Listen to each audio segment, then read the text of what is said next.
Penjabat Gubernur Aceh Ahmad Marzuki menghadiri pembukaan kejuaraan nasional wilayah 1 Aceh Open Taekwondo Piala Pangdam Iskandar Muda di Balai Mesraya Aceh pada Jumat 28 Oktober 2022.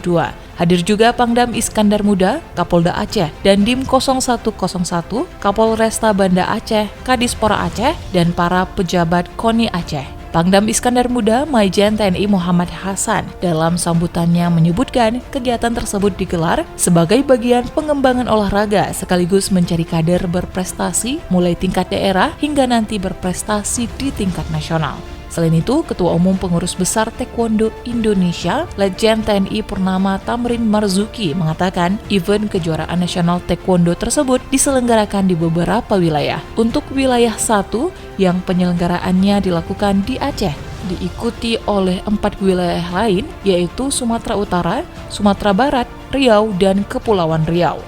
Taekwondo, kata Tamrin, adalah salah satu cabang olahraga unggulan Indonesia. Karena itu, dengan berbagai kejuaraan yang ada, PBTI akan mencari dan mendidik atlet potensial usia dini.